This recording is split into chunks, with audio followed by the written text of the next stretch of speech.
నిలబడగలిగితే నువ్వు నిలబడగలిగితే దేవుడు నీతో మాట్లాడతాడు. దేవునితో మాట్లాడి నీ భార్యకి ఏం చెప్పాలో చెప్తాడు, నీ భర్తకి ఏం చెప్పాలో దేవుడు చెప్తాడు, నీ పిల్లలకి ఏం చెప్పాలో దేవుడు చెప్తాడు. అందుకన్నాడు, ఇదిగో సేవకుడా, నువ్వు నిలబడు, ఈ కట్టడలేంటో వాళ్ళకి ఏం బోధించాలో, ఏ ధర్మశాస్త్రం నువ్వు ప్రకటించాలో నేను నీతో మాట్లాడతాను. దేవునికి స్తోత్రాలు. మరి దైవ సన్నిధులు ఎంతమంది నిలబడుతున్నారు?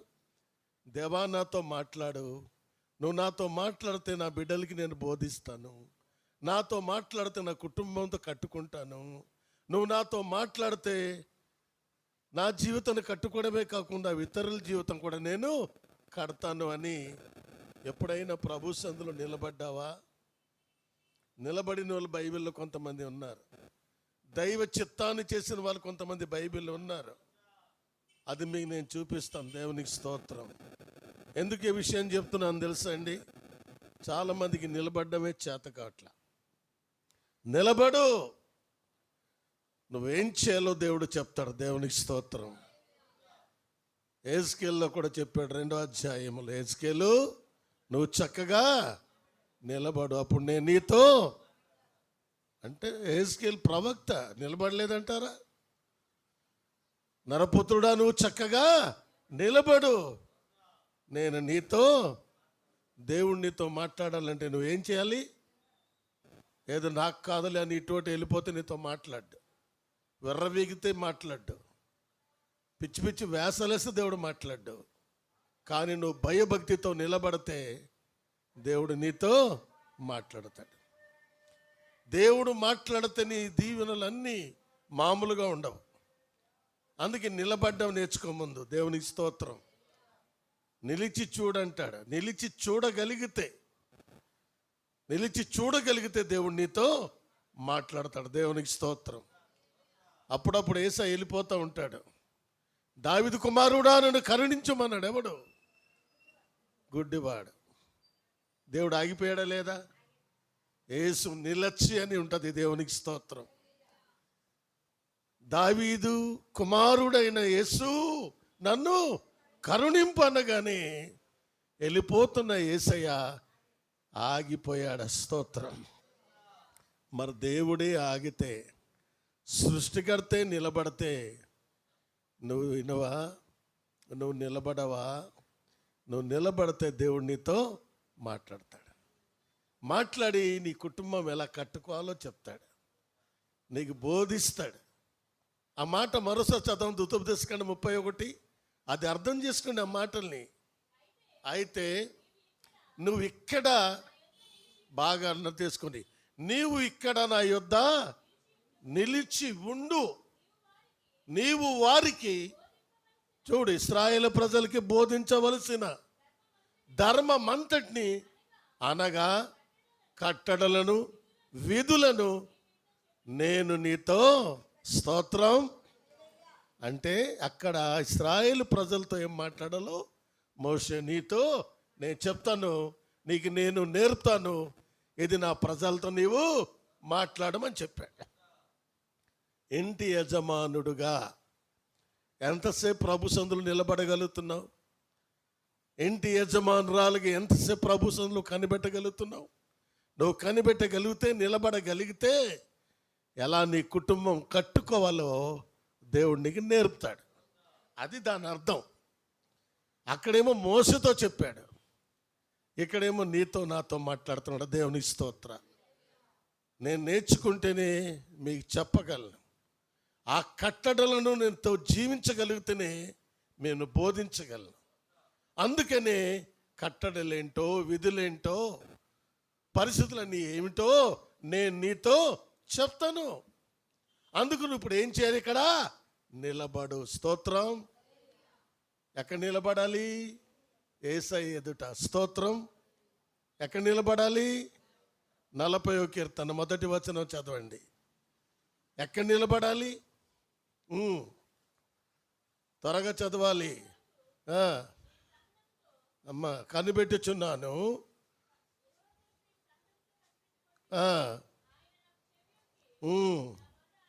అమ్మ జిగట గల దొంగ ఊబిలో నుండి ఈ మాట కావాలి. చీకట గల దొంగ ఊబిలో నుండి ఆయన నువ్వు పైకి లేవనెత్తి, ఈ మాట అండర్లైన్ చేసుకుంటే, నా పాదములు ఎక్కడ నిలబెట్టాడు? బండ మీద నిలిపి నా అడుగులను. హల్లెలూయా. బండ ఎవరు? యేసయ్య. అంటే నువ్వు ఎక్కడి నుంచి వచ్చావు ఇప్పుడు? జిగటగల, గుర్తుంచుకోండి, జిగటగల దొంగ ఊబి. ఎక్కడి నుంచి వచ్చావు? ఎక్కడో నువ్వు దిగజారిపోయావు, దొంగ ఊబిలో పడిపోయావు.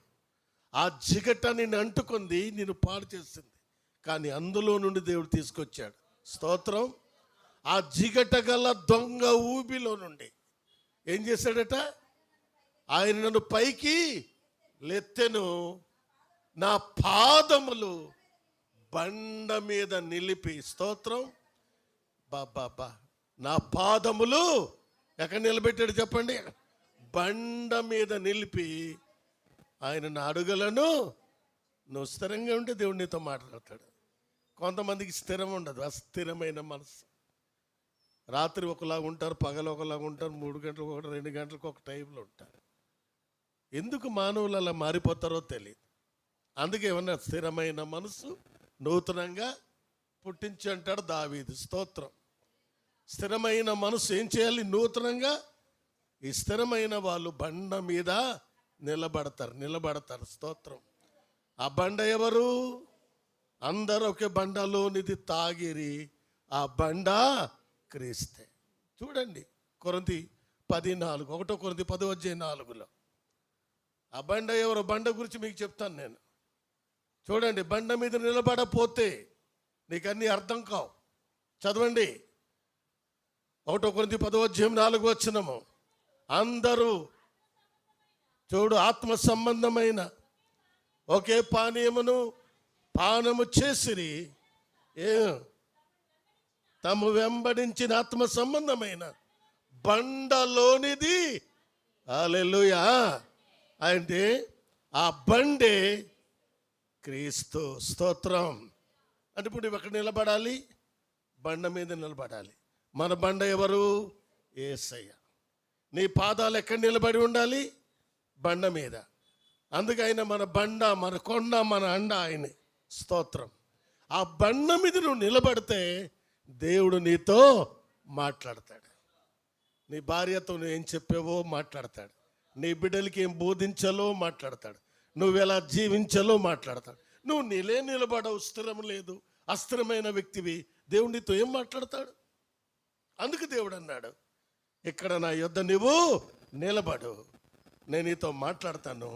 ఆ కట్టడలేంటో విధులేమో నీకు నేను తెలియజేస్తాను. దేవుని స్తోత్రం. నిజంగా దావీదు జీవితంలో అద్భుతకరమైన లైఫ్ అన్నమాట. అద్భుతకరమైన జీవితాన్ని అనుభవించాడు. ఆలోచించండి దేవుని బిడ్డలారా. జిగట గల దొంగ ఊబిలో నుండి ఆయన పైకొచ్చి బండ మీద తన పాదములను నిలిపి, స్తోత్రం, తన అడుగులను ఏం చేశాడు? స్థిరపరిచాడు. స్తోత్రం. ఎంతమంది స్థిరంగా ఉన్నారు? స్థిరపరచబడ్డారా? స్థిరపరచబడితే ఈ ఆశీర్వాదాలు మీకే. అది ఇప్పుడు నేను వాక్యం చూపిస్తున్నాను. నువ్వు నిలబడకుండా ఇది కావాలి, అది దేవుడు ఏమి ఇవ్వడు. ముందు నిలబడు, స్థిరపడు, బండ మీద నిలబడు. అందుకే పేతురుతో దేవుడు ఒక మాట అన్నాడు, పేతురు, ఈ బండ మీద నా సంఘాన్ని కడతావు. దేవునికి స్తోత్రం. బండ మీద నిలబడినోడు సంఘాన్ని కట్టగలడు, కుటుంబాన్ని కట్టుకోగలడు, తన జీవితాలను నాశనం అయిపోతున్న జీవితాలు కట్టగలడు. అందుకే దేవుని వాక్యం చెప్తుంది. అందుకే దేవుని వాక్యంలో ఉన్నది ఉన్నట్టుగా ప్రభువారు బోధించారు. దేవుని స్తోత్రం. నిలబడుతున్నారా? భార్యాభర్తలుగా దైవసంలో నిలబడుతున్నారా? బండ మీద నిలబడే అనుభవం ఉందా? స్థిరపడే అనుభవం ఉందా? స్థిరం కలిగి జీవించగలుగుతున్నారా? స్థిరత్వం కలిగి ఉండగలుగుతున్నారా? ఆలోచించండి దేవుని బిడ్డలారా. ఈ మాటలన్నీ కూడా బైబిల్లో ఉన్న మాటలు, ఆ మాటలు కావు ఇవి. అందుకే నా పాదములు బండ మీద నిలిపి నా అడుగులను మరి స్థిరపడ్డాయా? అడుగులు స్థిరపరచబడ్డాయా? నిలబడగలుగుతున్నావా? దేవుని చెప్పిన మాట విని నీకు నువ్వు బోధించుకోవాలి. ఇతరులు కూడా నువ్వేం చేయాలి? బోధించాలి. నీకు నువ్వు బోధించుకోవాలి. నీ కుటుంబానికి బోధించాలి, నీ సంఘానికి బోధించాలి, నీ స్నేహితులకు బోధించాలి, నీ ఇరుగు పొరుగు వారిని బోధించాలి. దేవునికి స్తోత్రాలు. నిలబడు అన్నాడు. అది నిలబడగలిగితే దేవుడు నీతో మాట్లాడతాడు. స్తోత్రం. ఈరోజు అది నా వర్తమానం. నువ్వు నిలబడగలిగితే నువ్వేం చేయాలో దేవుడు చెప్తాడు. నీకే స్థిరం లేనప్పుడు దేవుడు ఏం మాట్లాడతాడు? యవనస్తులు నిలబడ్డం నేర్చుకోండి. మీ జీవితాలు దేవుడు కడతాడు, మీ బ్రతుకులు కడతాడు. మీ జీవితం ఎంత బాగుంటుందో చెప్పగలుగుతున్నాను. ఎక్కడెక్కడో నిలబడుతుంటారు, పని పాటు లేని చోటు నిలబడుతుంటారు, పిచ్చి వేషాలు వేసుకుంటూ. ఎక్కడెక్కడ నిలబడ్డం కాదు, ప్రభు సన్నిధిలో బండ మీద నిలబడ్డం నేర్చుకోండి. అప్పుడు దేవుడు మీతో మాట్లాడతాడు. మరో వ్యక్తిని నేను చూపిస్తాను. ఆదికాండం 24వ అధ్యాయం 42, 43 వచనం చదువుతారా? ఆదికాండం 24వ అధ్యాయం. నేను నేడు ఆ బావి వద్దకు వచ్చి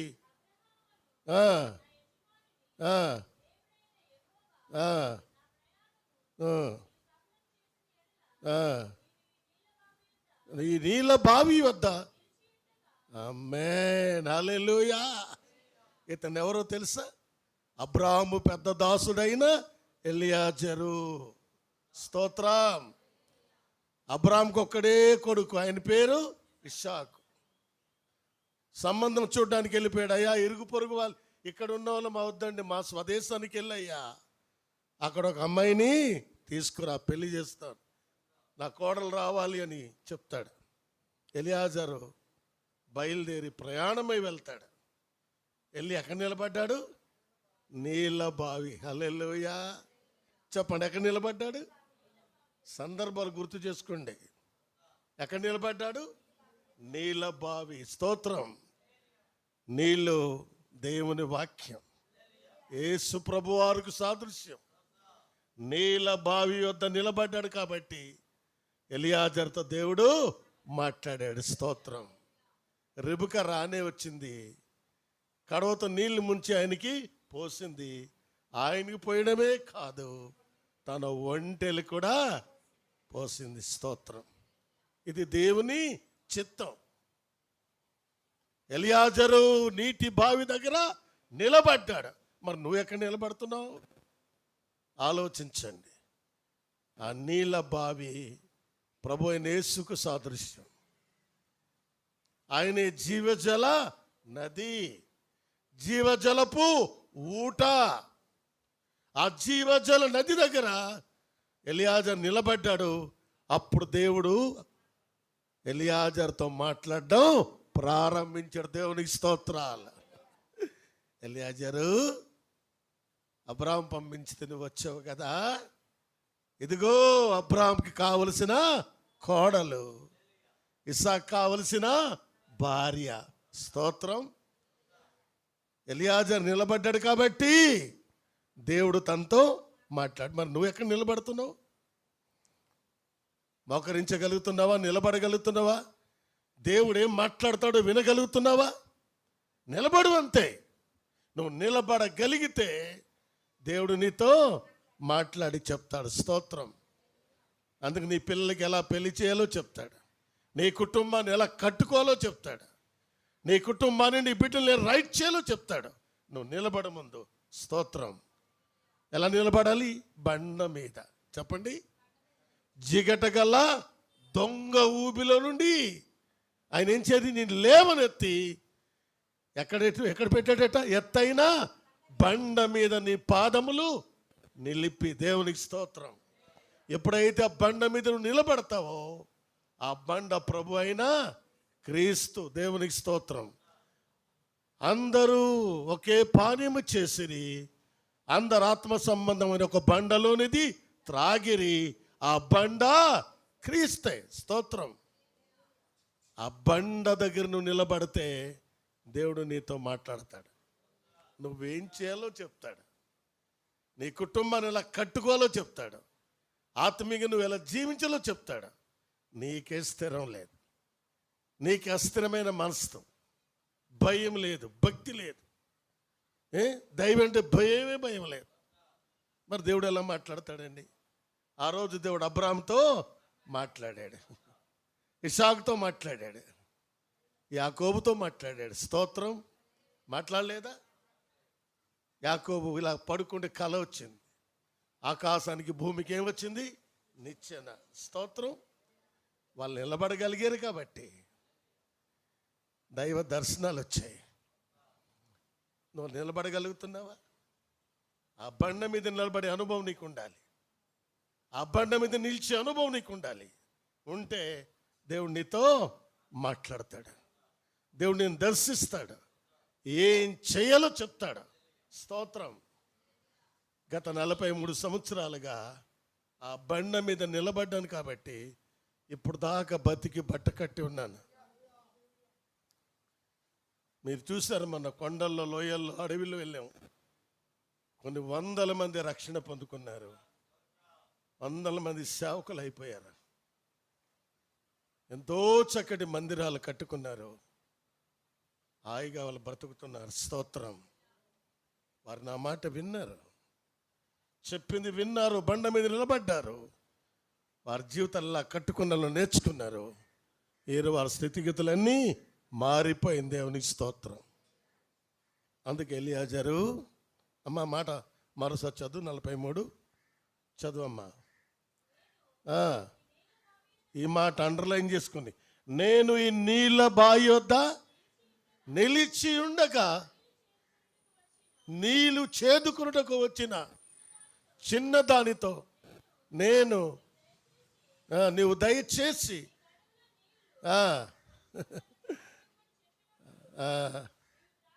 తాగుము.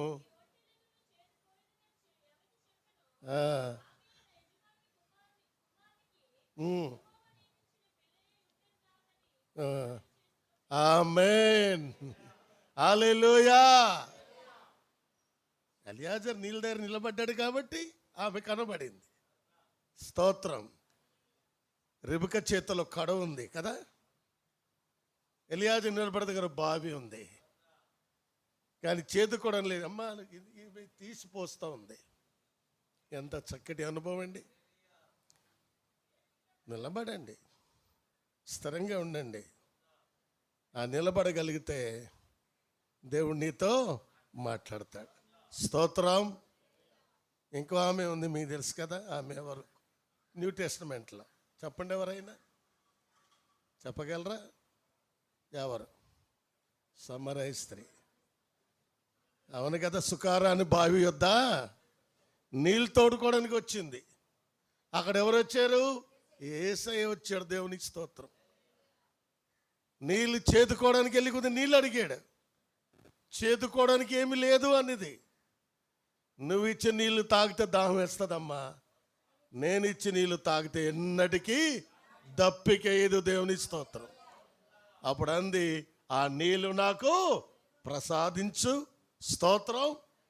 అబ్బా, ఆ నీళ్ళు ఇవ్వాలంటే కొన్ని షరతులు. ఏంటా షరతు?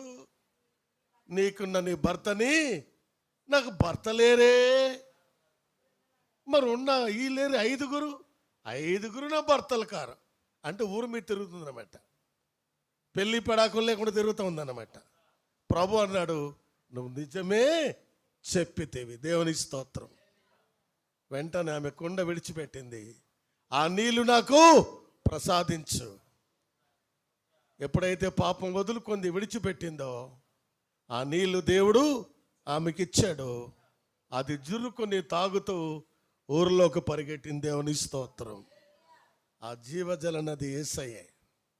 ఆ నీళ్లు జీవపు ఊట ప్రభువారే. జీవజలము చేత నింపాడు, దాహం తీర్చాడు.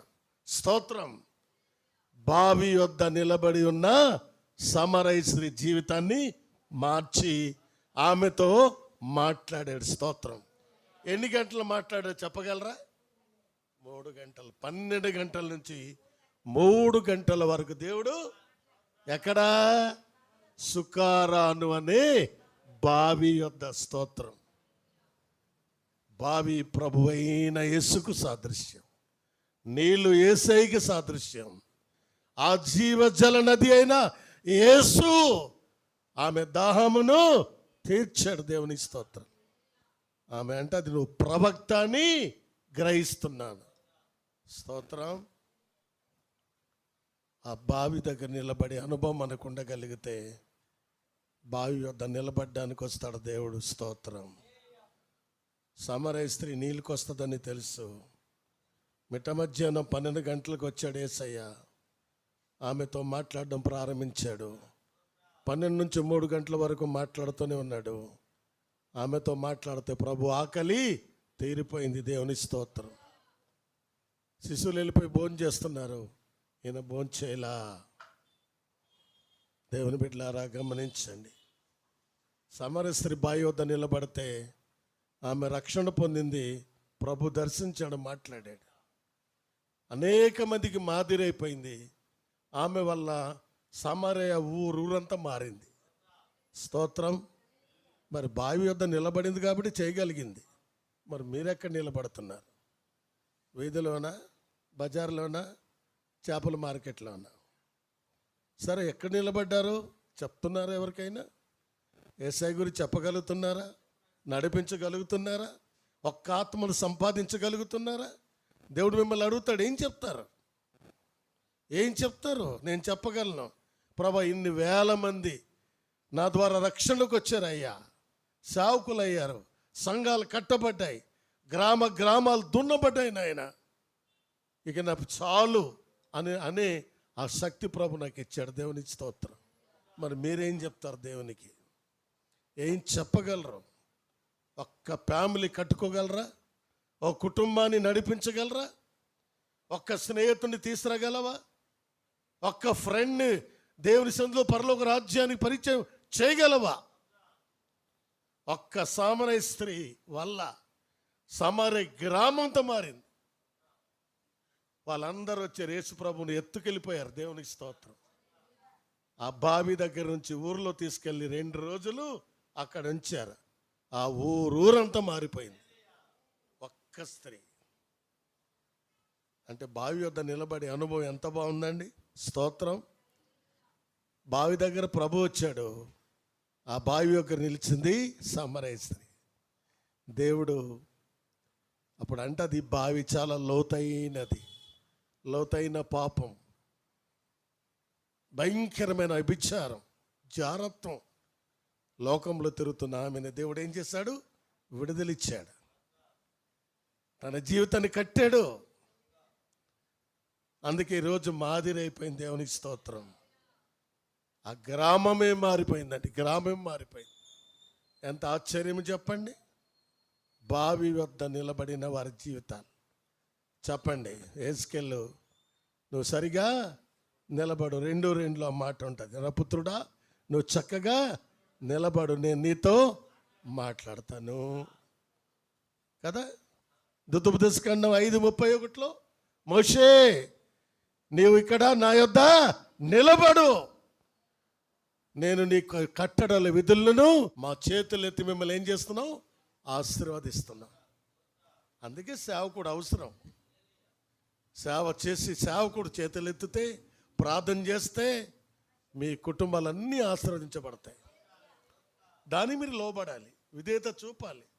వినయ విధేయతలు కలిగి జీవించి దైవ భయముతో మీరు కలిగి మందిరానికి రాగలిగితే, నిలబడగలిగితే, సమరయ స్త్రీ దీవించబడిన రీతిలోను, ఎలియాజరుకి దైవ చిత్తం నెరవేర్చిన రీతిలోను, దేవుని బిడ్డలారా, దైవ చిత్తానుసారమైన బ్రతుకులు మీకు కూడా దేవుడు ఇస్తాడు. మరి నీటి యొడ్డ నిలబడగలరా? దావీదు జిగట గల దొంగ ఊబి నుంచి పైకి లేవనెత్తి బండ మీద పాదములను నిలిపాడు. స్తోత్రం. ఆ బండ క్రీస్తే. క్రీస్తు అనే బండ మీద నిలబడండి. స్థిరపరచబడండి. అప్పుడు మీరు మీ కుటుంబాలు బాగుంటారు, మీ బిడ్డలు బాగుంటారు, మీ పిల్లలు పిల్లలు పిల్లలు బాగుంటారు. లోబడండి, భయపడండి, సోమరులుగా ఉండకండి. జాగ్రత్తగా దేవుని సందులో ప్రార్థించండి. ఆదివారం వస్తుందంటే భయపడండి. త్వరగా మందిరానికి వెళ్ళాలి. దేవా సెలవు ఇవ్వాలి, దేవుడు సెలవు ఇవ్వాలి, ఆ పని మరోసారి చేస్తానని మీరు మోకరించి ప్రార్థించండి. ఆ దేవుడే ఆ సెలవు మీకు ఇచ్చును గాక. మీకు ఆశ ఉంటే ఆశ గల ప్రాణాన్ని, మీకు ఆశ లేకపోతే ఆయన మాత్రం ఏం చేస్తాడు? నీకు ఆశ లేకపోతే నేను ఏం చెప్తాను, అలాగే చావంట. అందుకు ఆశ పడండి. ఆశ కలిగితే ఒక్క మాట చదివండి, ముగించుకుందాం. 19వ కీర్తన 14 చదివేయండి. ఏముంది అక్కడ? ఈరోజు మీ ప్రార్థన ఎలాగింటాడో చూద్దాం. 19వ కీర్తన 14. కీర్తనలు 19-14. యెహోవా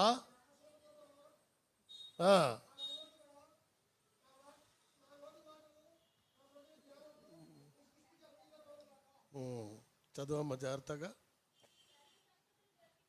అమ్మ. 19:14 యెహోవా నా ఆశ్రయ దుర్గమా, నా విమోచకుడా. ఈ మాట గుర్తుంచుకోండి. నీ నోటి మాటలు, ఈ మాట విన దావీదు అంటున్నాడు, నా నోటి మాటలను, నా హృదయ ధ్యానమును నీ దృష్టికి. మరి ఈరోజు మీ ప్రార్థనకి అంగీకారం కావాలా వద్దా? మరి మీ నోటి మాటలు బాగుండాలా వద్దా? ఇది దావీదు ప్రార్థన స్తోత్రం. దావీదు దీవించబడ్డానికి, ఆశీర్వదించబడ్డానికి, ఆయన ఉన్నతమైన శిఖరం వెళ్ళడానికి, రాజు అవడానికి ఆయన నోటి మాటలు, తన హృదయ ధ్యానం దేవుడు చూశాడు. అందుకే చదువులేని దావీదుని ఏమిచ్చాడు? రాజుగా చేశాడు. ఎంత దీవెనలండి అవి. అందుకే నీ ప్రార్థన దేవుడు అంగీకరించునుగాక. అందుకే నా నోటి మాటలను, నా హృదయ ధ్యానమును నీ దృష్టికి. మరి అంగీకారమేనా దేవుడికి? నీ ప్రార్థన అంగీకారమేనా? నువ్వు సరిగా ఉంటున్నావా, నిలబడుతున్నావా? కరెక్ట్గా ఉంటే నీ ప్రార్థనకు దేవుడు ఏమిస్తాడు? జవాబిచ్చునుగాక. అలాంటి కృప మనందరికీ తోడై ఉండి నడిపించునుగాక.